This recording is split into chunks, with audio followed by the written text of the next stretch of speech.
that. I came to watch for that. I came to cry and I came to awe. But within 30 seconds, I was like, what the am I watching? What the is this? Why is she laughing? She was literally snickering, and Charlie, like, she's like, I know he's somewhere, Like, it was like, is he alive? Tell us! And maybe she grieves fast. Maybe she grieves fast. If she does, props to her. I'm all about efficiency. I'm all about efficiency. You know, I could be that kind of sociopath. Like, if I ever lose someone important, you might see us be like, this guy's f***ing weird. But I'll tell you that in advance. I'll be like, yo, I'm a weird person. I do move on very fast. I lost a lot of math colleagues to Evans Hall, and I was forced to grieve very quickly, like a step function.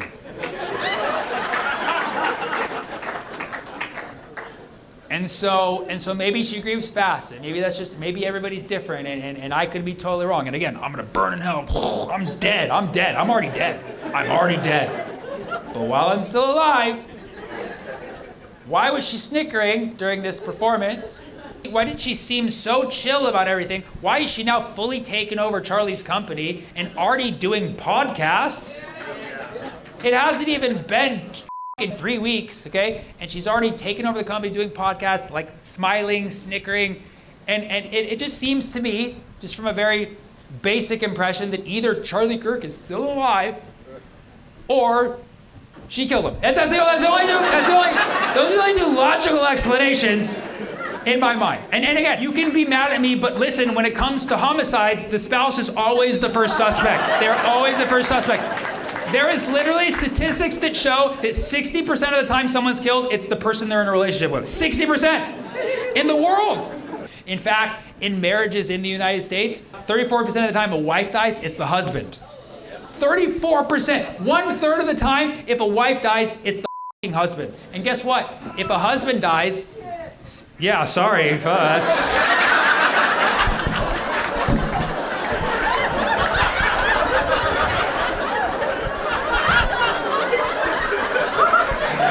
You're either scared for your life or you just solved a murder.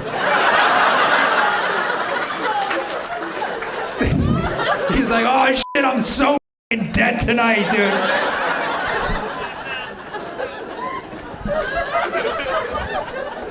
So, according to stats, 34% of the time a wife dies, it's the husband. Okay, I don't know what the stats are for the gay community. I don't know. It could be like 60. I don't know. 34% of the time a wife dies, it is the husband. And when a husband dies, 6% of the time it's the wife. Good job, ladies. Good job for being left. However, the stat says it's 6% of the time it's the wife who killed the husband.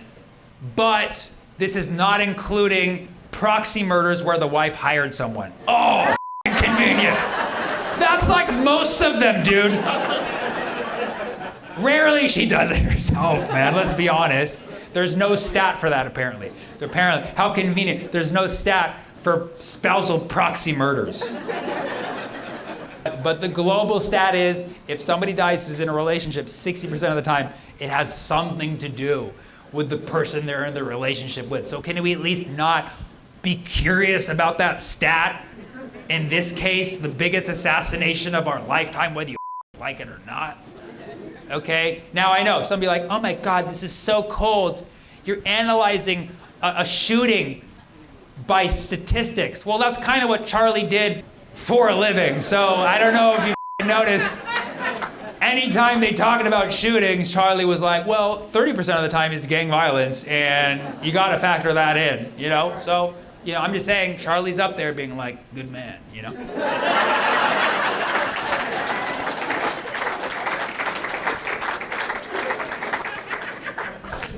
Now, okay, that's not all my evidence here, okay? I didn't know I had to prepare the case for you guys, but here's my engravings, okay? So you can go down the rabbit hole yourself, but there's a lot of weird things about Erica Kirk. First of all, she knew President Trump before she knew Charlie Kirk. In fact, she won Trump's Miss Arizona pageant. She worked indirectly with Trump before this. Both of her parents are involved in government operations. I believe her father was involved in Raytheon, direct, like, arms deals with Israel. Her mom worked for the Department of Defense. She's literally born inside of the government, okay? And she won Trump's pageant, okay? And for a while, she was part of like either the founding or the ownership of, or her family owned, or the people she worked with. She worked for an orphanage in Romania that, yes, where a bunch of children went missing. So much so, and some people say some of them ended up in Israel. I don't know, I mean, maybe, I don't know. I'm not gonna spread that rumor without the information. But what has been allegedly confirmed is that she was involved with an orphanage in Romania where children went missing, so many that they had to shut down operations and they are now banned from Romania. Do you know how f***ed up you gotta be to be banned from Andrew Tate is mayor of Romania. You gotta be, to be banned from Romania, you gotta lose a lot of kids, okay? And this was at a time when she was working with Trump, and it was also at a time when Jeffrey Epstein was still active. So you do whatever you want with that. I'm just saying, that's weird, okay? But she was born into a US government family, worked with Trump, knew Trump. You saw the hug that they had at the memorial. It was too weird. And she now owns Turning Point USA. We'll see. I mean, if I'm wrong, burn me in hell. But she's now taking over. We know that she's taking over Turning Point USA. She's already making content, okay? And here's what I find the craziest. When she met Charlie Kirk, it was not on a dating app. It was not at a bar. It was at a job interview. She went in to interview for a position at Turning Point USA. That's how she met Charlie Kirk. She showed up for an interview. They hit it off. He fell in love immediately. They got married in a matter of months. Wow. Yeah. And now she owns Turning Point USA a couple years later. They got married in 2021. Barely 4 years later, she owns Turning Point USA. So I'm saying you can make all the connections you want, okay? But just if you look at the whole thing, it starts not with romance or love, but it starts with her applying for a job and ends with her getting a promotion. So you can look at that however you want, okay? I'm just pointing out coincidences, which I don't believe in. I already told you that. The thing is that sometimes you need to take the red pill and go down the rabbit hole because your government's not going to do it for you, okay? The media is not going to do it for you. ABC is still out there like, was Tyler into trans people? You know what I mean? Like they're still out there like trying to figure out a fake story, okay? And if personally, like I find all this absolutely absurd. I'm going crazy, okay? Now, just to bring it back home, if you want some crazy, wild conspiracy stuff, this is the part that is crazy. This murder apparently was almost entirely predicted in a movie from 1998 called Snake Eyes with Nick Cage. Yeah, no, look at these TikToks. It's insane. I'll tell you, and you're gonna not believe this either, so you're gonna have to look it up too. But Wikipedia confirmed everything, okay? A movie from 1998 called Snake Eyes with Nick Cage. The plot of the movie is a man named Charles Kirkland. Charles Kirkland is murdered in front of a crowd of people. He's shot in the neck, exactly like Charlie Kirk, at an event that was also a boxing match where the boxer was named Tyler the Executioner. Even crazier, the date that happened in the movie was September 10th. You're like, there's no way. Look it the fuck up. Yes, go, seriously, is a movie called Snake Eyes. On September 10th, guy named Charles Kirkland shot in the neck at an event where the guy's named Tyler the Executioner, okay? And I'll even add some more irony that you won't find in these TikTok videos, okay?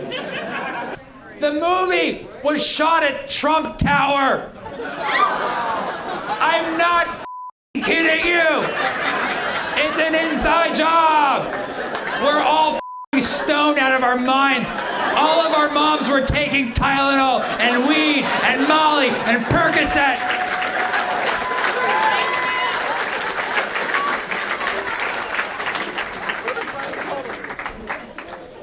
It's crazy. I'll even add some more irony that you won't find in these TikTok videos, okay? Something I did on my own. The movie is called Snake Eyes. Snake Eyes is when you roll 2 ones individually, right? What is the probability of that? 1/6 times 1/6, multiply 1/36, 30-odd-6.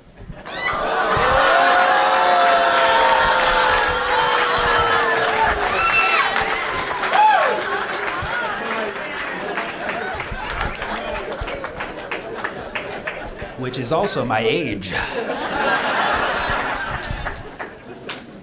I looked it up because I wanted to like Wikipedia to make sure I was not completely, the edible had already kicked in, but I wanted to make sure it was me and not the edible, and I looked it up, and that all of that stuff, the movie, 100%, it's all happens in the movie. You can watch the movie, and so I wanted to know who kills the guy Charles Kirkland. So I looked that up, and this is how you know the movie's from the 90s. The sniper was a Palestinian terrorist. Gotta miss the 90s, man. Back when we actually had representation in movies, you know? It wasn't the good kind, but it was there.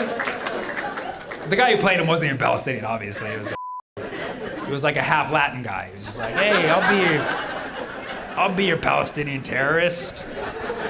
And the Palestinian terrorist sniped Charles Kirkland because Charles Kirkland was working for the Pentagon on a big arms deal selling weapons to Israel. That was the one detail in the movie where I'm like, I think it's,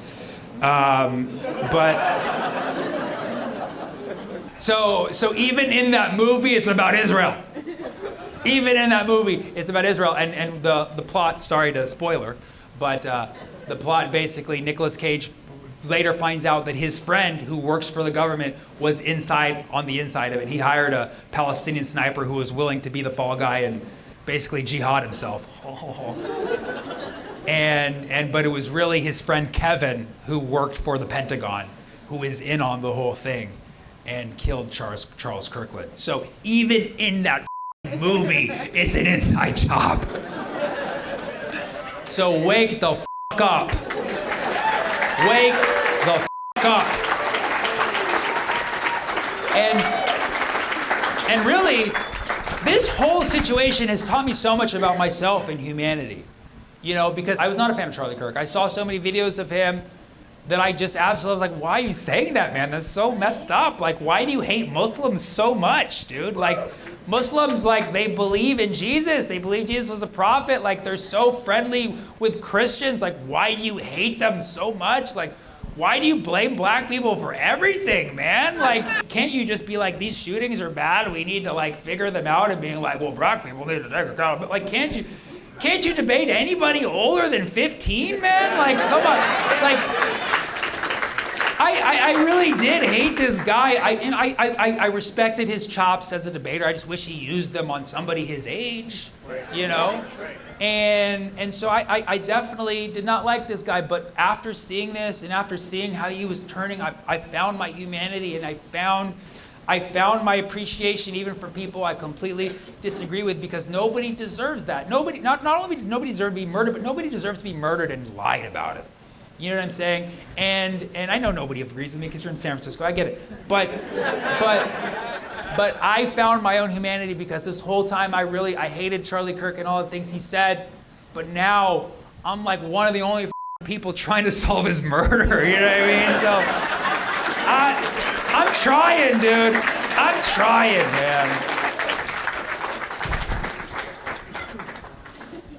You could say I'm at a turning point. I wrote all this material in 1998.